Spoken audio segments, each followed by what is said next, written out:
Ozonics Killerwinds podcast. Back again. We got the nuke. We got me. My name's Cole. We've got Nick, the nuke, Simon.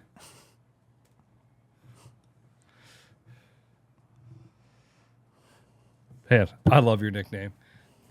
I may change your nickname in my phone because right now your nickname is 10 nicknames long. And when you call or you get a text and I'm in your thing, it takes a long time to get to your name before it gets to actually the message. But I'm not going to lie. I'm going to copy and paste the nickname into my notes. Just so you know. Just so I save it because I don't want to forget any of it. And then I might change it to the nuke. There you go. That's a good idea. Really good idea. See, but you acting like it's a good idea makes me not want to do it. See, I don't want you to be happy about it. I want you to, I want you to feel a little bit like, Yeah. Or what's the other thing? You don't say this as much anymore, and I used to love when you go, okay. I have to really do something to get that one out of you. Yeah. Usually it's like a little tickling or a little poking or like extra tickling and poking where I'm like really bothering you, and then you're like, yeah, okay. Yeah. Okay. What are we okay. What are we talking about today? We're going to talk a little bit about like from the guide's perspective, from the client's perspective. Maybe if you're thinking about going on a hunt, maybe some of these things could help you choose who you want to go hunting with. And maybe just get you in the mindset of how to be a good client, essentially. Yeah, so we're going to talk about it, what the hunter may be looking for in a guide and kind of the hunter's perspective, and then what the guide is looking for in the hunter. Mm-hmm. So the guide's perspective. Yeah. Like you said, I've kind of been on both sides of the fence. I've been on guided hunts where I've been the hunter, and I've also been on guided hunts where I'm been there kind of as the videographer and just being there to, just document the whole thing. Yeah. But then I've also been a hunting guide and seen from an outfitter, the outfitters, from the outfitter / guide perspective, what they're looking for. Right. And it seems like there's kind of some reoccurring themes on the guide side of things that I don't know if it ever gets talked about much. Yeah. There's kind of like there's like that, a little bit of the banter or the behind the scenes.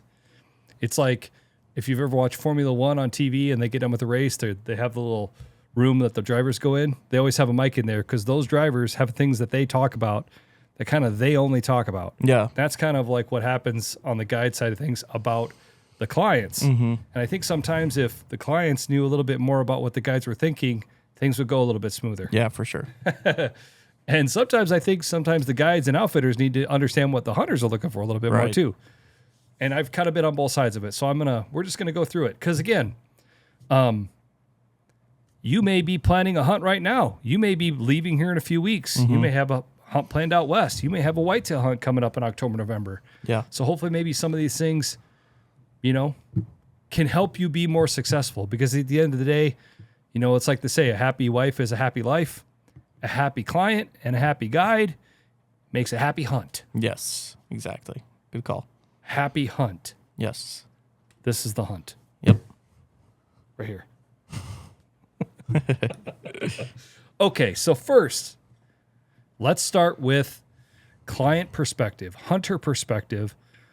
Let's go through a little bit of what the hunter, the client, man or woman, may be looking for in a guide or an outfitter. For me, as a hunter myself, and looking for hunts too, whatever that may be, I really like to start with references with friends. You follow like a reference from a friend. Yeah. I'll ask around, hey man, does anybody know anything about a good elk hunt, a good muskox hunt, a good sheep hunt, a good brown bear hunt? Ask around to people that I may know. Hey man, do you know anybody? Do you know anybody that's been to Africa? You know anybody that's done this? Whatever it may be, just call your good friends, guys that you trust, and ask them. Hey man, do you know somebody?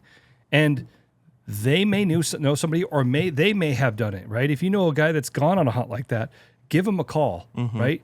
That's a great place to start to kind of try to have a little bit of an example. Or, yeah, man, dude, I got a buddy in Alaska that hunts with this outfitter, and he's a really upstanding guy.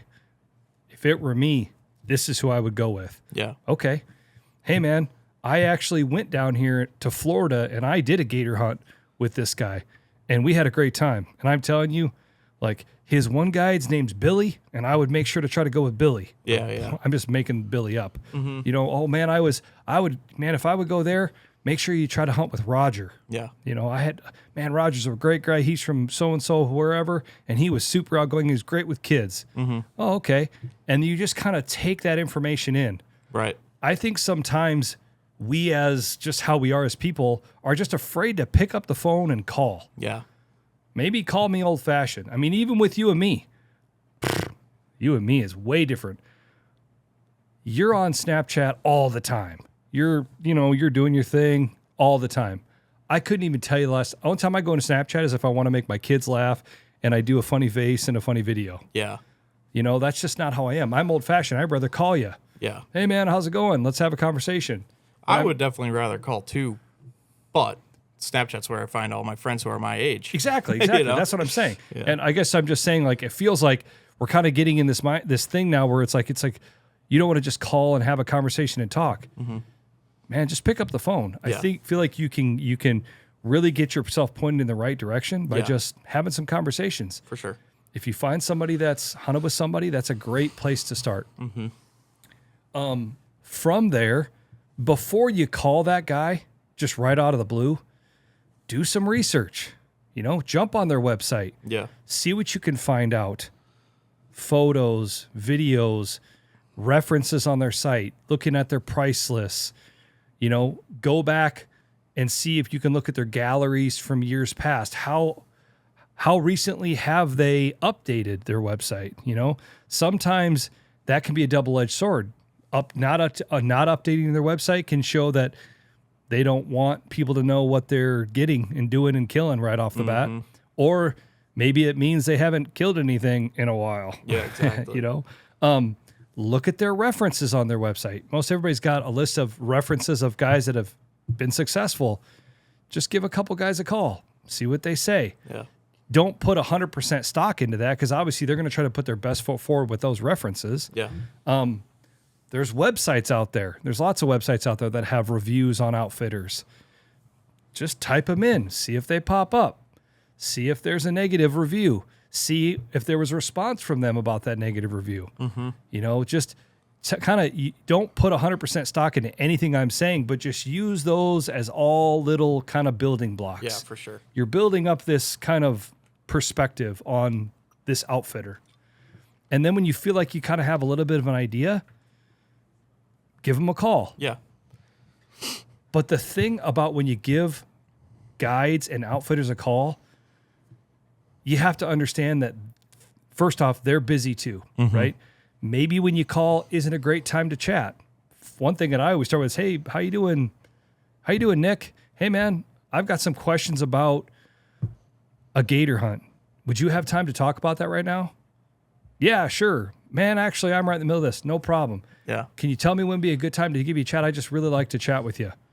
You know, so that's number one. Just see if they have time. Because sometimes you may call like, hey, I got 100 questions, and they're acting short with you because they're at the DMV, or they're trying to stand in the pharmacy line, and they're at a busy restaurant, whatever it may be. They're at home. They're at work too. A lot of these guys out there have regular jobs, you know? Yeah. You know, hey, is this a good time to chat? And maybe he doesn't tell you that. And then all of a sudden you get a phone, you're like, well, that guy didn't give me the time of day. Well, maybe he was busy. Yeah, exactly. You know what I'm saying? Yeah. So first off, like, you know, ask them, do they have time to talk? And then the other big thing is just try to be super duper nice and super duper positive. Yeah. Does that make sense? Even if they say things that raise red flags. Yeah. Okay. In a positive tone, just chat with them. You know, don't leave the arrogance at the door. Yeah. You know, maybe it's something a hunt that you maybe feel like you know a lot about. Still, just act like you're kind of a newbie. Right. You know, just be real. Try to be objective. Try not to, you know, put words in their mouth. Just see what they say. Yeah. You know, it's just like I tell my kids all the time. We have 2 ears and one mouth, so listen twice as much as you talk. Yeah. In those situations, just listen to what they have to say Yeah. and see how you feel about it right off the bat. Yeah, exactly. Yep. If you do have a reference, maybe mention your reference. Yeah. Hey, Nick, I'm calling you. I talked to my buddy Dan. I think he hunted with you a couple years back. Oh, yeah, I remember Dan. Mm-hmm. Awesome. Man, it sounded like you had a really great hunt. And then just kind of go for it in that way. Yeah, for Makes sure. sense?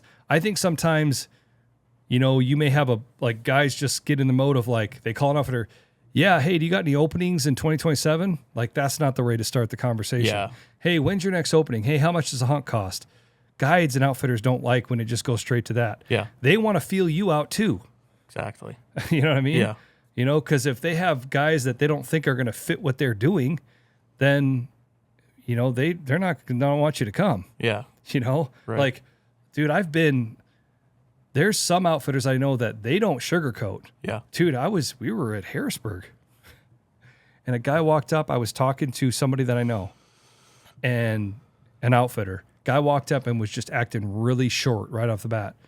Just, what's the price? What's your success rate? He was just, and his tone was just very give me the numbers. You work for me. You know what I mean? Come on. Yeah. And he got to the part, the guy goes, when's your next opening? The outfitter, 2056. And he said it just like that. Yeah, 2056 is our next opening.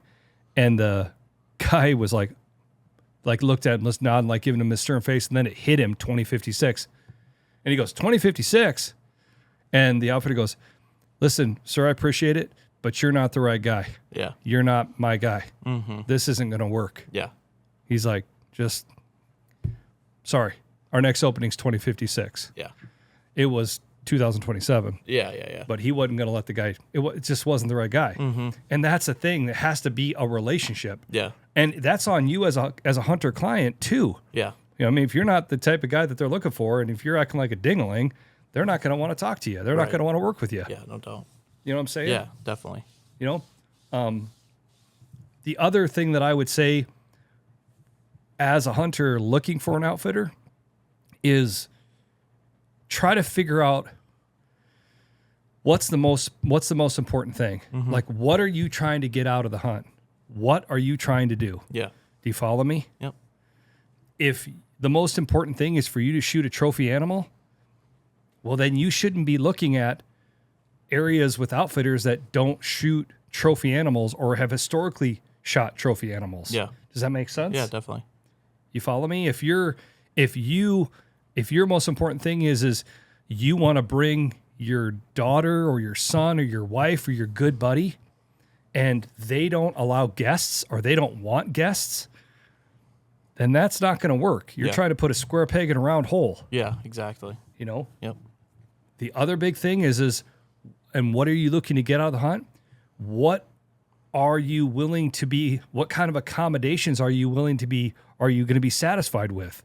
You follow? Yeah. Let's take an elk hunt, for example. There is a plethora of elk hunts in price ranges, in trophy size, in accommodations, in locations, in physical exertion. Yeah. You follow me? Yeah. You could go to New Mexico in 16D, which is the Gila, primo, mint, primo. That's way on this side on the trophy part. But the accommodations, I could sleep in a tent. Yeah. I could sleep on the ground, not even in a tent, and I would be golden. But if you're expecting 5-star meals, ribeyes and salads and them everything like that, and you're expecting, unbelievable over here, that might not be the case. Not that that's not available in the Gila, but those guys may be staying in wall tents. They may be staying in a small lodge. You may be in a trailer. Yeah. You know what I'm saying? Yeah, exactly. They're not as worried about all that because they know their trophies. They've got absolute giants. Yeah. You follow me? Yep. And so if you're like, man, and it's not that there aren't 5-star, like I said, but it might be something over on this end. It might just be a wall tent. It might be a trailer. It might be a house. You might be in a room with a bunch of other guys. Are you okay with that? And then you can get on the other side of it. You could get 5-star accommodations and the trophies are way over here. Yeah, right. Yep. And then so you're like, And then you're like, man, this is, you get there and you're like, well, and if that your emphasis is the trophy, man, I want a really respectable, I want a giant bull, and the 5 stars over here, but the trophy's over here on the low end, then you're gonna be mad the whole time. Yeah, yeah, exactly. So you have to just figure out what's important to you, and the outfitter that you may be looking, does he fit that mold? Right. You know what I'm saying? Yeah. Because even like Scott and Buddy, like they go elk hunting, right? They go on guided elk hunts, like, and the way that I've elk hunted in the same time periods they've been elk hunting, but the way I do it is quite a bit different. Mm-hmm. You know what I mean? Like, and that's okay. There's just different ways of doing it. Yeah, you know what I no mean? doubt. And so you just have to figure out what type of a hunt do you want, and or what's the most important to you. Mm-hmm. For and sure. my nose is itching. I would talk to the outfitter about that. Hey man, this is what I'm really interested in. I would love to shoot a really nice, I'm looking for like 140 plus inch buck. Man, I'm looking for a 300 plus inch bull. I'm looking for a world-class doll sheep. What are the chances that we could make that happen? And just see what they say. If they're like, well, Right. this is the trophy class we usually have. We shoot a couple like that every year, but not very many. Da da da da da da. Does that make sense? Yeah, definitely. So yeah, I think that's really, really important. Is what are you looking for? Yeah. If you get in a conversation, or say you have that initial conversation, you do some more research. Maybe you text them or call them again. Hey, could we set up another call? Ask for references. They probably have references on their website. And this is kind of a touchy one, because some guys I've had guys get chesty with me about this, which I'm like, okay, forget it. Hey, can I have a reference of somebody that didn't get an animal? And then they're like, well, I don't keep track of those guys. Blah, blah, blah. You know what I mean? Well, Yeah. What do you mean?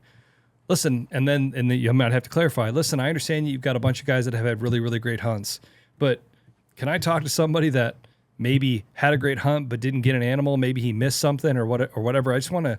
Is there somebody else I could talk to? Yeah. And see what they say. If they're like, well, I don't have that, and I'm not going to give it to you. Well, think about that. Are you okay with that? You know what I mean? If they're like, yeah, listen, it'll take me a day or two to find the guy, but yeah, I could see if I could give a hold of him, see if he'll let you call him. You know what I mean? I got a guy named Jeff. He would be the guy you could talk to. He was here last year and hunted real hard for 6 days and just never had a chance. Mm-hmm. Yeah, I'll see if we can give him a call. Yeah. And sometimes those guys don't want to be talked to. So maybe he calls him and the guy says, I don't want to talk to him. Yeah. You know what I mean? Right. But just something to have a conversation about. Just see how they react. Yeah. The other thing is just, how do you interact with the guy? To seem like somebody you can get along with? And that's also, again, what you're willing to accept. Yeah. Again, like we talk about this scale of trophy size, accommodations, physical activity, logistics. Yeah. It seems like the guys that have the trophies, the outfitters that have like more on the high end trophies, can kind of get away with maybe not having other stuff as high or being as friendly, because guess what? You're not there to be their best friend. You're there for the trophy. Mm-hmm. You know what I'm saying? That's not how it should be, but that's kind of how it is sometimes. Yeah. You know what I mean? So what you'd like to find is somebody that's got great trophies and has a great attitude and is respectful. Da da da da da da da da. Does that make sense? Yes. But just feel them out. Does it seem like somebody you can get along with? Again, maybe you have a reference. The guy says, yeah, man, he's a little rough around the edges. You know what I mean? But he's a super nice guy. Yeah. A lot of guys in Western states, a lot of outfitters, and this isn't everybody, but they're hardworking dudes. They may be ranchers. They're working a full-time job. They got stuff going on, and everybody has good days and bad days. So you have to just decide, how you feel about that. Yeah. The other thing that I would say to do is, if you're a hunter and you're a client, you're looking to book a hunt, go to some of the shows. You're not going to find every outfitter out there, but go to some of these consumer shows. Look at Harrisburg. Harrisburg has an entire room of outfitters Yeah. It's that insane. are looking for people just like you. The Sheep Show, the Western Sportsman's Expo, the Iowa Deer Classic. You can go down the list. They have shows north to south, east to west. and you can find outfitters that are looking and are booking the hunts that you're interested in. Yeah. And just go right down the list and talk to guys. And just the other thing is it's not all about you either. You walk up at the shows, hey, how you doing? My name's so-and-so. I'd be really interested to talk to you about this. But, just strike up a conversation about, so how'd you guys do last year on elk? Did you guys have a great year on elk last year? Those guys will talk to you. Yeah. Oh, cool. That's awesome. So are you from Montana? Do you live near where your outfitting business is? Just open-ended questions. Get them talking. Let them have a conversation with you. Sometimes I think those outfitters, they get kind of bored because the guys just walk in, they just talk. Get them talking. Ask them some questions. Yeah, exactly. Oh, hey, you're from Alaska? Where in Alaska are you at? You know what I mean? Like, do you live there full time? Just anything. Yeah, right, right. Sometimes that's not easy to do. Yeah.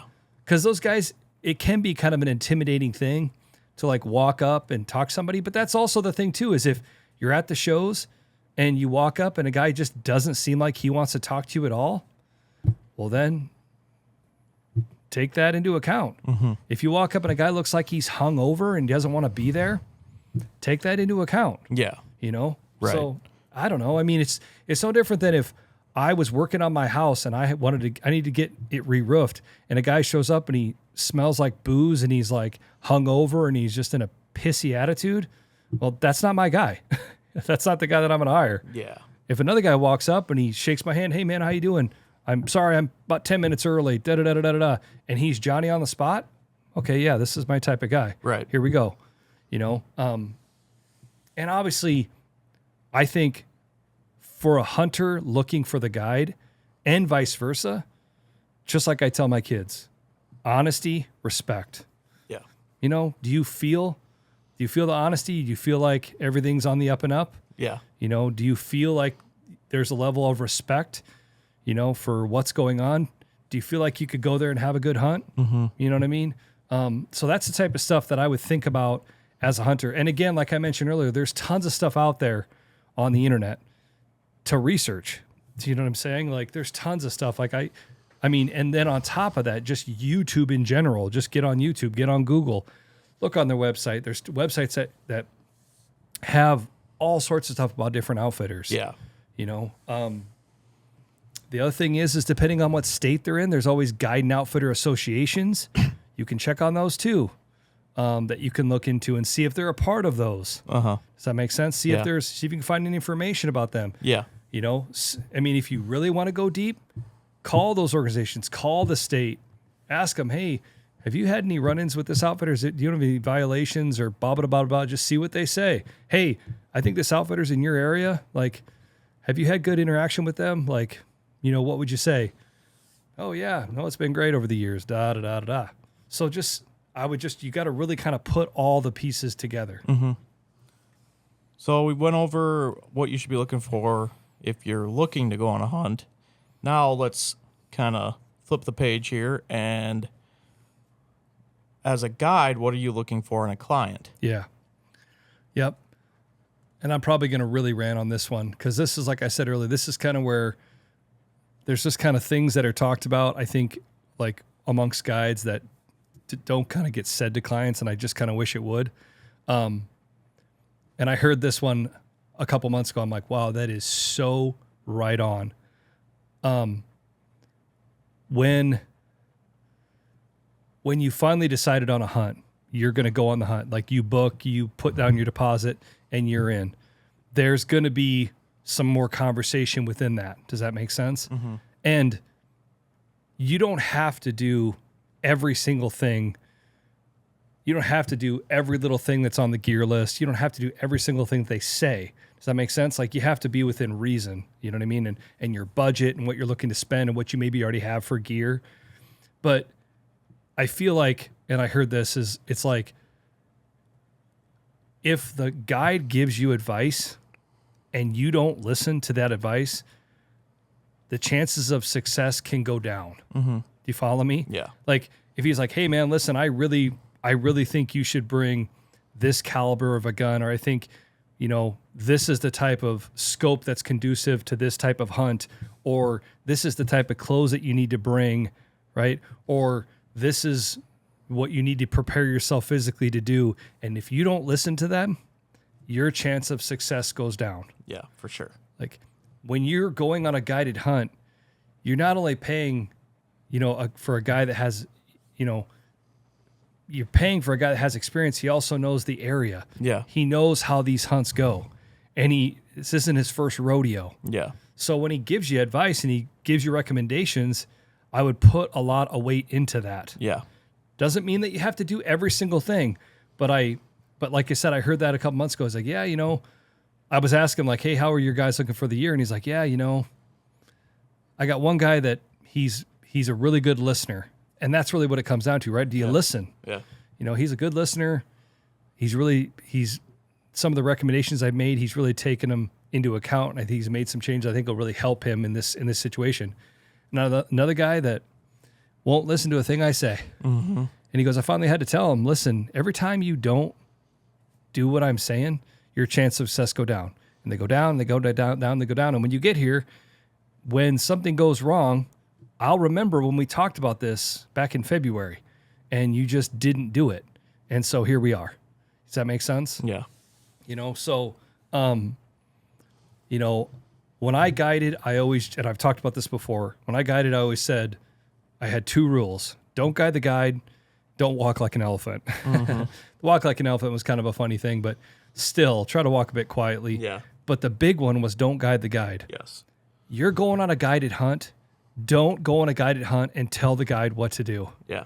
Like, you know what I'm saying? They don't like that. It's not that they don't want input. Yeah. But if you're just sitting there balking them every step of the way, like, dude, if you want to do it yourself, then you should have done it yourself. Yeah, exactly. Don't go on a guided hunt. Right. I mean, you've been with me when we've been in kind of guided hunt situations where maybe that I didn't agree with it. Mm-hmm. I mean, I didn't agree with it. But I'm not going to say, well, hey, man, I think you should do it this way. They've got more experience in what they're doing, and we're here, and that's how they want to do it, and that's what we're going to do. I'm going to try to be a good client and listen and follow along. You know what I'm saying? Exactly. And really hope and believe that this is going to lead to success. Yeah. Does that make sense? For sure. So don't guide the guide. Yeah. I think that happens a lot. For sure it does, yeah. The other thing that I would say is, like we talked about about the hunter looking for the guide, I think the guide and the hunter should be very clear when the hunt starts. What are we trying to get out of this week? What's your goal? What are you trying to do? Make sure that you and the guide and the hunter, they both understand each other. You follow me? Mm-hmm. There was times that we would have guys in Colorado and we would ask guys at the beginning of the week, okay, guys, who wants to kill elk and who wants to hunt elk? Who wants to hunt them and who wants to kill them? Because if you want to hunt them, we can do that all week. We can chase them all around. We can do calling setups, and it's a cat and mouse game. Success is low. If you want to kill them, we're going to go put you in that tree stand right over there, right on that water hole, right on that alfalfa field. That's how we're going to kill them. So you tell me, what do you want to do? Do you want to hunt them or you want to kill them? And so I think the guides are just looking for honesty from the clients. Yeah. Again, you're not trying to guide the guide, but just say, man, I'd really like to try to do this. Does that make sense? Mm-hmm. I'll never forget, I had a guy that came when I first started guiding in Colorado. He was a turkey hunter. And of course, I'm gung-ho. Let's get out there and let's get after it. So I, of course, as a guide, I really want to get him a turkey. Really, really, really, really want to get him a turkey. Mm-hmm. And so at that part of the season, it seemed like the best thing to do is to try to just sit and wait. We were in a spot where the turkeys would walk by. Well, you could tell he was not having any fun. He did not want to sit and wait. Yeah. Well, part of it was my it was my bad as a guide, but he didn't want to say anything either. But it was like, hey man, are you having fun? Like, are we good? And this was on like the second day, middle of the second day. He's like, man, he goes, I should have said something big. He's like, but I don't want to sit. I was like, oh. He's like, he's like, man, dude, what I do for a living, I'm always walking, moving around, this sitting things for the birds. He's like, I don't want to sit. he goes, can we like run and gun? I don't even care if we get one. I just want to keep moving. Like, can we see some country? I'm like, yeah, man, we can walk. There's plenty of ground to walk on. Like, we'll go walk. He's like, okay, let's do that. So for the next day and a half, we just beat feet all over the place. Yeah. And he was loving it. Yeah. And the last afternoon or the last morning, kind of midday, early afternoon, boom, we shoot this awesome bird. Nice. You know, and it just awesome. made it all worth it. But again, I wish we would have just had that conversation at the beginning. And sometimes and a lot of times the guides aren't going to think about that. They had guys last week, they're tired, they're moving. Okay, new guys are here, let's do this. So just try to, like what a guide is looking for is just for the hunter to be honest with them. Yeah. You having fun? You're not having fun? You know what I mean? Like, because at the end of the week, he doesn't want to all of a sudden be like, you're super mad and ticked off. And you never really talked about it. Exactly. Yep. I think the other thing is like, you know, looking at like from a guide's perspective on what they're looking for on a hunter, like I just said a minute ago, is listening. Man, I can't tell you how many times I've had guys that just like, they just would not listen. Yeah. Like, it's like, you know what I mean? Mm-hmm. They just like would not listen, like just not listen. Like it sounds so simple, but you tell them to do something and they just wouldn't do it. And then when that costs an opportunity, like they look at you and like, dude, I tried to tell you, man. Like, just like, if you're on a guide hunt, just listen to what the guy says. If he's telling you something, it's because he's trying to help you be more successful. Right. Just listen to him. Exactly. Just listen to him. Listen to him. Does that make sense? Mm-hmm. I mean, it sounds so simple, but it for some reason is hard for people. Yeah. Just listen to what they say. Yeah. You know what I mean?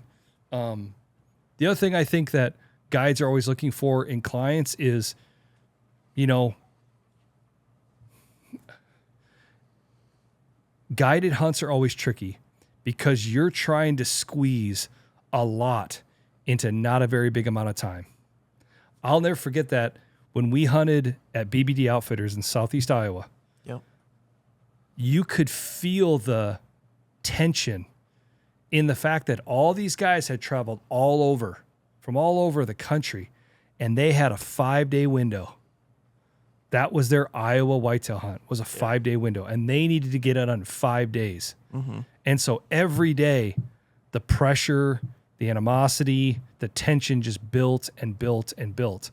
And I felt like guys were not willing to kind of like go with the flow. Does that make sense? It was like, instead of being glass half full, it was half empty. Right. Well, I only have 4 days left. Well, I only have 2 days left. Well, I only have 1 day left. Instead of being like, man, I've got 2.5 days left. Man, I got 1 full day left. You know what I mean? Does that make sense? Yeah. You know, like, I really think that guys just need to be more willing to kind of go with the flow, because that's just hunting. You can't control the weather and you can't control the animals. Things just go right. Things just go wrong. You just got to be willing to go with it. Yeah. And with that said, just try to have a positive attitude. You know, like those guys at BBD kind of joked with me because I had a pretty rough hunt. I really did. Like, we didn't have an opportunity, you know? Mm-hmm. And every day I'm like, well, and he was like, oh, well I'm trying. And they were working double hard for everybody, trying to get guys in front of deer and doing everything they could. And every day we'd come back and they were just like, man, I thought that was going to work. Gosh dang, you know? And I'm like, no, dude, we're good. And it was funny because he's like, man, you're like the best.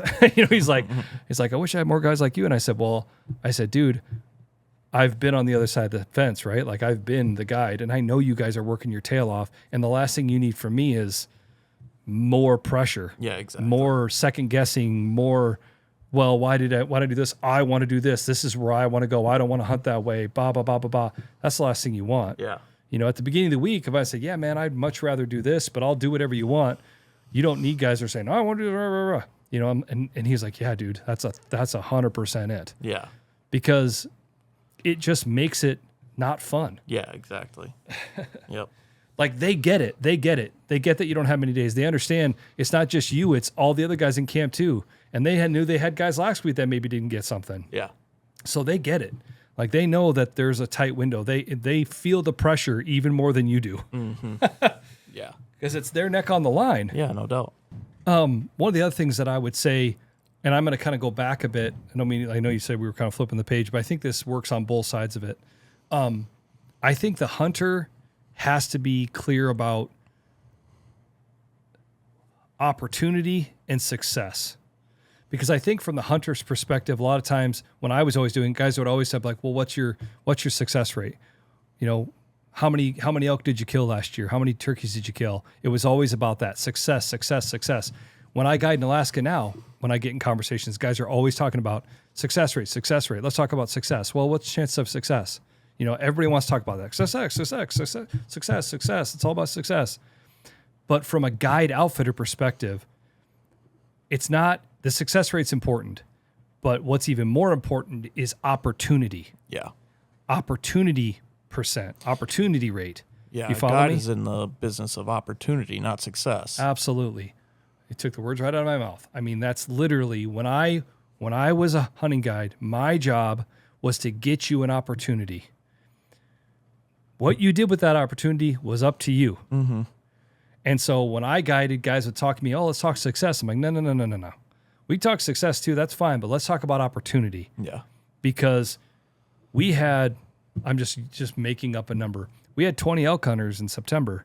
And on 20 elk hunters, we had 14 opportunities. We only killed 7 bulls. Yeah. Okay. So, you know, I'm just making a number. In Alaska, we had 10 sheep hunters. We killed 8. We were 100% on opportunity. We only killed 8. Yeah. 2 guys missed. Yeah. Does that make sense? Yep. So let's talk about opportunity. My job is to get you an opportunity. That's what you need to think about. But then I will also say with that, the hunter needs to have the perspective when he's on the hunt. I think sometimes the guides would wish that, and I know I wish that hunters would kind of have a bit more reverence for this. You may only get one opportunity. Mm-hmm. You may get one. And so you better take advantage of it. We talked about this, a while back about shooting. Jeez, it's crazy. I was blown away by how many guys came on guided hunts and missed. Yeah. It would blew me away. Yeah. How many guys were just not ready? Yeah. You follow me? Yeah. And it was just crazy. Yeah. It was like they hadn't even thought about it. Uh-huh. They hadn't even thought about shooting their gun, shooting their bow. It was just like an afterthought. It was bizarre how many guys would come and would just completely just botch it. Right. And I get it. We all do it. I've done it. We all miss. We all mess up. But consistently, week after week, season after season, just botched. You know what I'm saying? Mm-hmm. It's wild. Yeah. And so that's the other thing with that as well is be honest with your guide about your effective range. Golly, we talked about this on a podcast a while back. Did.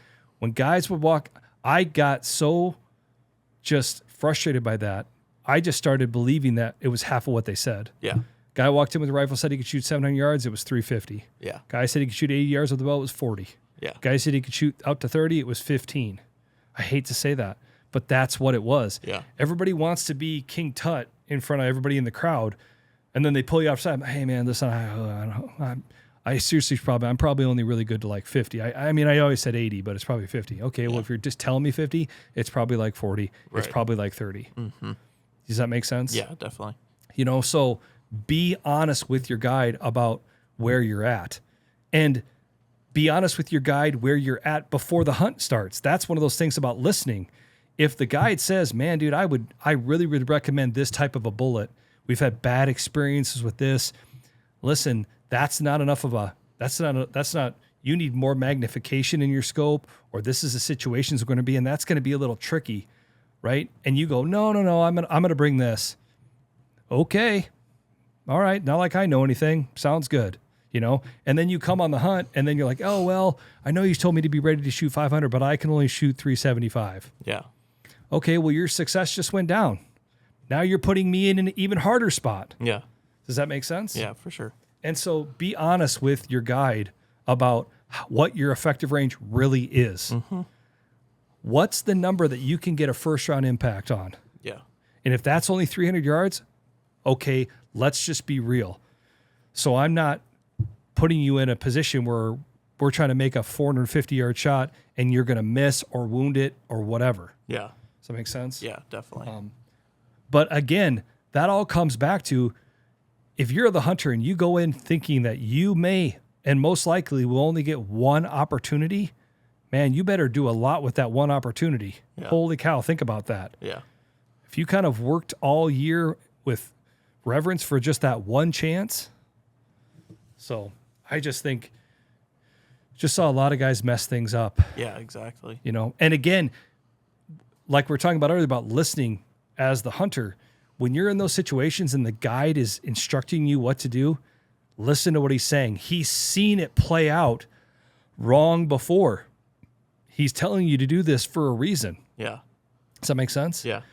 I was watching a video the other day, and it was a sheep hunting video, and I heard the guide. He's obviously, when you're like on a lot of rifle hunts, you never walk around with one in the pipe. There's no reason to. You just put one in right before it's time to go.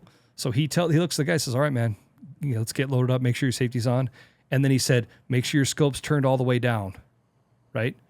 Well, that seems like such a whatever, no big deal, right? Well, what are you doing on a lot of sheep hunts? You're sitting in a prone position. You're just peeking over. The ground is going to be right there. If you were to turn your scope all the way up, all of a sudden your field of view gets smaller. Well, you don't see the rock right in front of you now. Do you follow me? If that guy would have just, oh yeah, my scope's good, I'll be able to find it. Well, it's not about finding it. It's about the fact that guide has watched how many guys hit a rock. And he doesn't want you to do that. It may not have happened for 5 years, but he remembers 6 years ago when they missed an absolute dinosaur because he hit a rock. So he's telling you, turn your scope down. Right. So turn your scope down. You know, I mean, it's just like, it sounds so silly. It's like, oh, I already know what I'm doing. Cool, man. Cool. You know, like, I don't know. You know, the other thing to talk about, and this seems really, really corny. I only had a couple guys ever do this, and I was like, heck yeah. Guys get in the truck. I've had a couple guys in Colorado get in the truck at the beginning of the week, and just me and him just pull me off to the side one other time and just say, hey, man, like, what do I need to do this week? Like, what do you need from me? Like, what can I do to make this better? Like, what can I do? Yeah. And I'm like, heck yeah.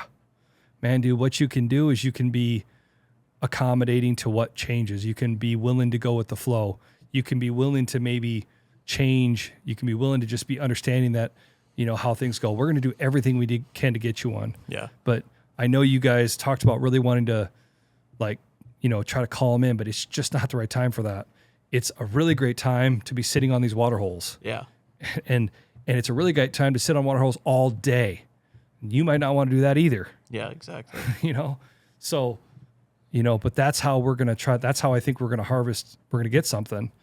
But so that's what you can do for me is just be willing to go with it. Yeah. You know, and just trust that I got a plan. Right. You know? Right. Because, like, you hate when you feel like guys are just like second guessing and questioning everything all the time. And then all of a sudden, day 2, day 3, day 4, day 5, they just, all of a sudden they had a terrible hunt. Well, they didn't really have a terrible hunt. They had a fine hunt. They were hunting. If you want to guarantee, go to a high fence. Yeah. You know what I'm saying? Right. And it's not even a high fence. It's not even a guarantee there either. Yeah, exactly. Yeah. You talk to guys hunting high fences. In some of those places, it's not something like you can find them. Yeah. they get deer on. They know they're in there. They can never get them on camera. But so that's a big thing too. Is just if you can pull your guy off to the side and just have a conversation with him. Yeah, exactly. See what the expectations are. Yeah, I mean, at the end of the day, and I think this is across the board, is when it comes to being the hunter, when it comes to being the guide, when you're trying to just go in and be a good client, positive attitude, positive attitude. That's, again, it sounds so simple, but just have a positive attitude. Right. Does that make sense? Yeah, definitely. Because if you're going in and it's day 2 and you had a rough first day, you didn't see anything, and you're just like down in the dumps and you're just like, what am I doing? Yeah. Man, dude, like that does reflect on everybody else too. No doubt. You follow me? You don't mean it to, but it does. For sure. So have a good attitude. Yeah. Yeah. Yeah. So I know you probably have a pile of these, but why don't you tell me and the listeners Yeah. your favorite, Oh, geez. or maybe your best, maybe just as a whole, maybe success, maybe just your best story with a client that you've had in your guiding. Yep. Well, I'll kind of go a little bit all over the map on this one. I'll tell a story of like the really, really good one, and I'll tell some like stories that I wish I could forget. Okay. And again, just I'll try to make it so nobody will be able to figure it out. But I had a guy that couldn't get his bow drawn back one time. Okay. Was trying to get me to draw his bow back. Pull my arm back. Couldn't get his bow drawn. Grab my arm. Pull my arm. I had a guy one time on elk hunt try to get me to shoot the animal. Here, you shoot it. He literally wanted me to shoot it with his rifle. I was like, bro, I cannot do that. Yeah. I had a guy one time on an antelope hunt that was having a rough hunt. Antelope hunts for like 4 days, and he was having a really rough time. And it was weird because he kept texting me, and he was like, "Is there any antelope here?" And like, "I'm not seeing any antelope." And I'm like, I knew there were antelope there. Like we had seen all the tracks. We just set the ground blind. It was a dino spot. And I'm like, yeah, man. I'm like, and you know, that's another thing we always would talk about is like when guys feel like they didn't have success at a spot, they would think, oh, I need to move because there's no animals here. Yeah. We felt like the chances of it going another day without anything were even slimmer. Right. So we would put a guy there. And if you wanted to move, we'd put somebody else there. Yeah. I mean, seriously, that worked. And he was adamant, I want to move. He wanted to move after the first day. I was like, man, dude, I think you just give it another day. So he did. He gave a second day. Oh, I don't want to sit here tomorrow, blah, blah, blah. I don't think this is a good spot. He kept texting me all day. I'm like, all right. And I didn't know what was going on. So I sat with him on the third day. And then he killed one. I'm like, oh, great. Well, he left. Well, I had just set that ground blind the week before for that guy, like for that group. Brand new ground blind. So I thought, well, geez, that's wow, they didn't see anything. I was like, maybe we should move it. Like there's other spot down the way. Like, let's go in there. So I go in there. It was a brand new ground blind. Brand new. Pulled it right out of the box, set it up, netting in the front, right? We'd shoot through the netting. I'm looking at the blind. I walk up. I'm like, gosh, this is weird. I just climb in, just looking around. There's 2 broadhead holes in the netting. Oh, really? Oh, yeah. The guy shot twice. Huh. Did he wound? Did he miss? Yeah, exactly. No, he knew. Well, then that taught me my lesson. So then what I would do is, especially antelope hunting, oh, yeah, man. So listen, I'm going to set you out. I'll be off that way. I'd point west. I'd be sitting to the east. And I go sit in a spot, get a spotting scope, get the binos, and I would watch the bucks out there. And I'd see one come in, and then all of a sudden I'd see him run off. And like you knew he shot. Well, I knew he shot too because I would call him. We would check in. Hey man, how'd it go? I would have guys send me pictures of their arrows. I would count the arrows before they got out of the truck. And if they came start with 6 arrows, only had 5 when they came back.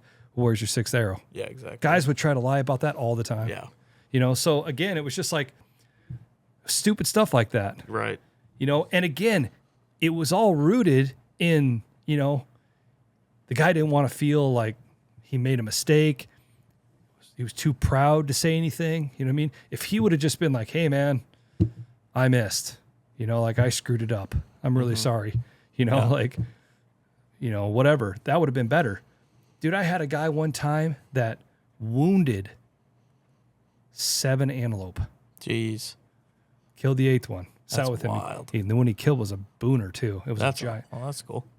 But he was honest about it. Yeah. Hey man, I wounded another one. He just kept wounding him. I was like, geez, man.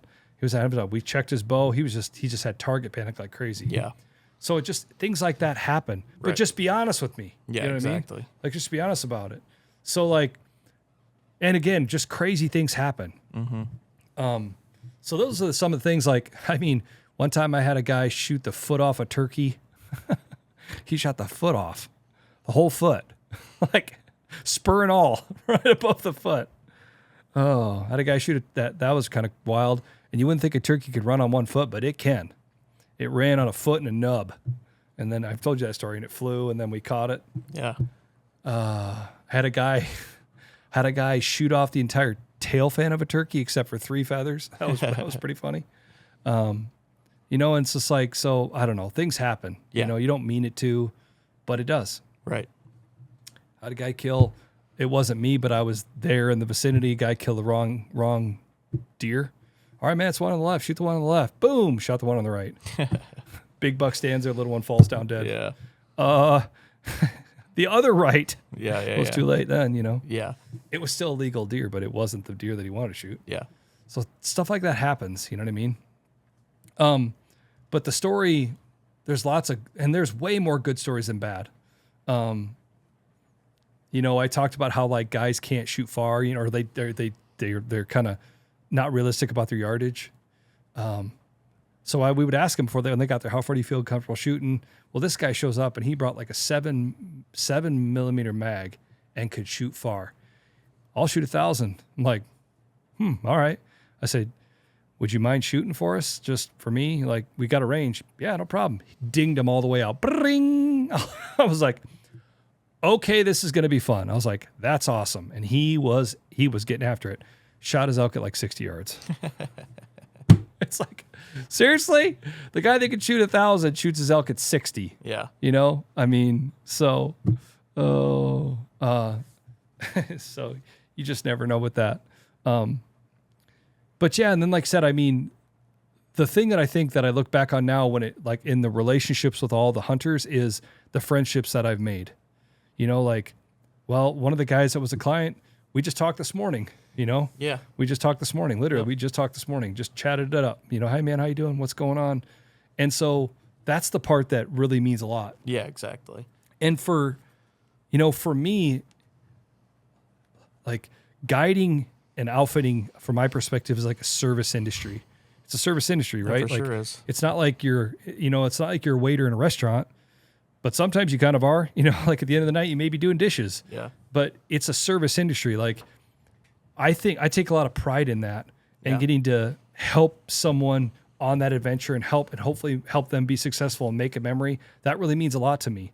And I don't think everybody's cut out for that. Yeah. You know what I'm saying? And I think that's sometimes the problem is there's guides that are guiding that aren't cut out to be guiding. Mm-hmm. They don't like people. Yeah. Does that make sense? They don't want to be around people. They don't want to help you. You know, they're just trying to scratch out a living. Yeah. So this is what it ended up being. Right. You know? And I think that's just kind of sucks. But the hunt that comes to mind for me that kind of, it's hard to pick a best one, but this really encapsulates this whole conversation. A couple years ago, guiding in Alaska, the hunter that I had was everything you would have asked for. You could tell at first he was like, go, go, go, go, go, go, go. And I'm like, man, dude, this is chess, not checkers. We got to slow down a little bit. You know what I mean? Like, it's not going to go all as planned. And he figured that out. He's like, all right, dude, I get it. Like, you know, we can't start hunting for another 4 days. Like, I get it. Mm-hmm. And so he kind of slowed down and he listened. He really was awesome about just listening to the things that I was, you know, kind of recommending that we do. And we found a sheep. I'm pretty sure it was a legal sheep, but we were still looking at it from a ways away, you know, and it's like, okay, well, let's see if we can get lucky here. Get up opening morning. The sheep didn't do exactly what we thought they were going to do. They were on this one ridge. We thought they were going to come to the right. They went to the left. It's like, well, geez, where are they going to the left? You know, get up the next morning. We didn't even really go to sleep. We literally watched the sheep till almost midnight, till it was pitch dark. Walked back to camp. We laid down for maybe an hour and a half, 2 hours, got up at 3, hiked back up to where we were and started glassing again. I almost just had to stay there, but I'm like, man, it'd be nice just to get in a warm sleeping bag for a little bit. Yeah. We were dragging. I remember hiking up there and going, man, dude, because a lot of times when you go on those types of hunts, a lot of those guys only have like one big pull, Yeah. And you're going to have to decide when you do that one big pull. Yeah. And the next one's not going to be as far. And if there's one after that, it's not going to be as far. And you really start to wear them out. Yeah. And so I'm like, man, dude, I'm really making this guy do this big pull now. I'm like, whew. Like, well, here we go. Like, this is what we got to do. So we went in there. We went up there again, glassed up that sheep, and saw where they were. I'm like, okay, let's go down. Let's come up, and hopefully they'll come back. So we go make this big move down this drainage. We had to find a way up. We got cliffed out. We had to come back around. We go up onto this. We working up this ridge. He's just being a trooper.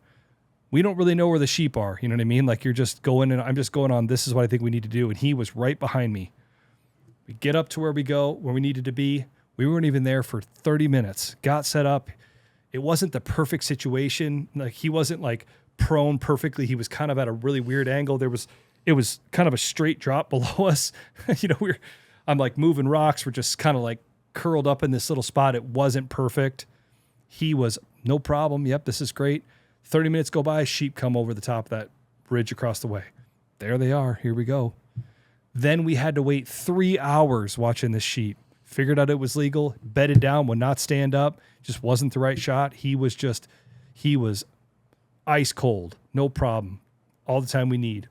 Finally, the sheep stood up. Whenever you're ready to take the shot, just smokes it first shot, just drops like a box of rocks, Yeah. And, you would think that's where the story ends, but it's crazy now looking back on it. That wasn't even halfway through. Yeah. So now we shoot the sheep. We're freaking out excited, Now we got to get to us. See, we had to work around this big slide all the way around, go get to the sheep, take the pictures, high five and yelling and screaming, hero shots, all that stuff. Okay, now the work starts.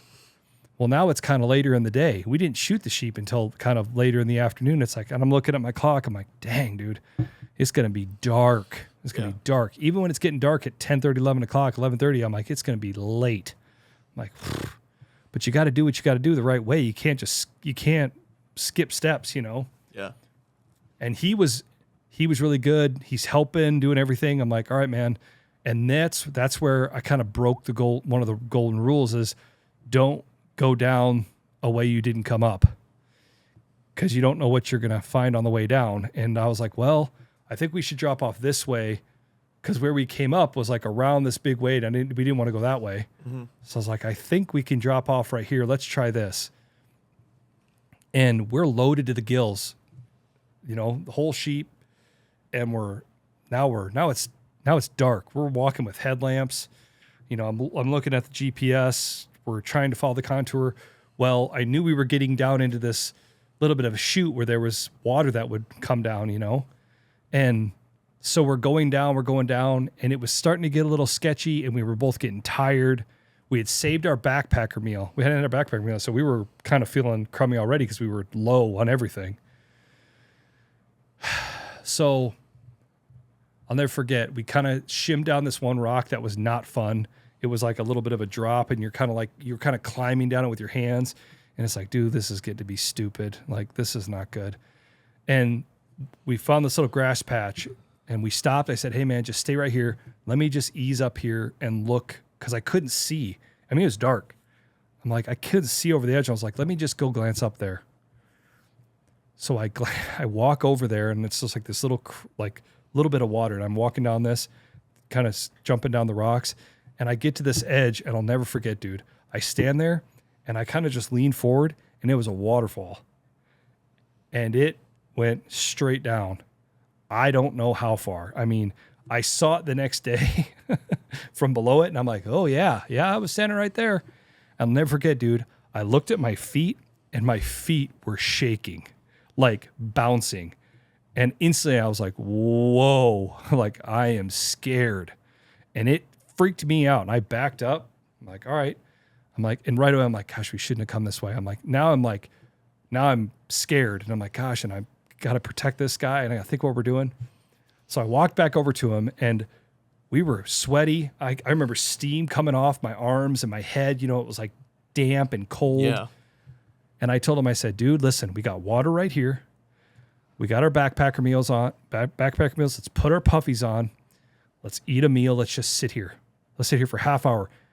Nothing's gonna happen if we're sitting on the ground. Let's just sit here. And he's looking at me. He's like, okay.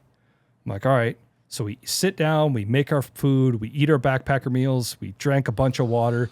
You wouldn't believe how that just a little bit just makes you feel a little bit better. Yeah. I'm like, all right, okay, we can't go that way. And at that point, I knew, and it was weird, like that instant thought. Like I said, the best place for us is on the ground. That's what I kept thinking. And I said that, I'm like, the best place for us is on the ground. We're going to go up a little bit. We're going to come up out of this, and we're going to lay down. I don't care what we do. We're just going to lay down. And I said, so then we got up there. I took my ice axe and I dug out some spots for us to lay in. Took my tarp, and that's happened. I've had to stay out there like that before, or once after that. And, when you first do it, he was like, this is awesome, man. This could be such a great story. And I'm thinking, yeah, but wait, like 2 hours from now, we're going to be shivering, I'm like, yeah. I'm like, and we had space blankets and we did all that. And I'm like, let's do the best we can to stay warm, man. I'm like, you're going to get cold. You're going to get cold. So just try to hang in there. And sure enough, like, you wouldn't think the cold could wake you up. It wakes you up. Yeah. And all of a sudden I could feel it. And I was cold and I nudged him. I'm like, how you doing? He goes, dude, I am freezing. We had a jet boil. So we like propped up the tarp and I turned the jet boil on and we warmed up by it the best we could and just got a little bit of heat. How you feeling? Does that feel a little bit better? And stand up and do some jumping jacks. We ran up and down the hill a little bit. I'm like, dude, you got to we guys get till first light. And we made it. And then the next day came and we got out of there. But it was just like the high of having it all work out and trying to, it's like on a guided hunt, I always say, like, it's a bunch of choices. We talk about this during whitetail season. Mm-hmm. Let's just make good choices. Let's try to make the right choices. And hopefully all those choices lead to success. Right. Sometimes it doesn't, but you just try to keep making the right choices. Let's make some bunch of good decisions and hopefully that'll lead the right way. Yeah, exactly. The harder you work, the luckier you get. Let's just keep doing the right thing. Mm-hmm. And we kept kind of feeling like we did the right thing. And then all of a sudden, here we are, we killed a ram. But that wasn't near the end of it. Yeah. And there was a lot of challenges after that, but he was a trooper the whole way through. And he just really, if he would have had a meltdown and been screaming and mad and it would have changed the whole thing. Exactly. But he just never did that. Yeah. He just awesome. Really, really hung in. Yeah, that's great. And that's what me as a guide, I was trying to do the same thing because I knew that our attitude, the mental part of it was just as important so that, physically we were feeling like crap, but we had to make sure we physically didn't put ourselves in a real pickle. Yeah, exactly. You know what I mean? Oh, that's awesome. So yeah, it was so that's kind of a hunt that I always think of. And it was just a good example of a guy and I told him that afterwards, I said, dude, like you really handled that really good. You did awesome. It was a wrong choice to go down that way. That was my bad. No, man, you're good. You're good. And so it was really something. That's awesome. Yeah.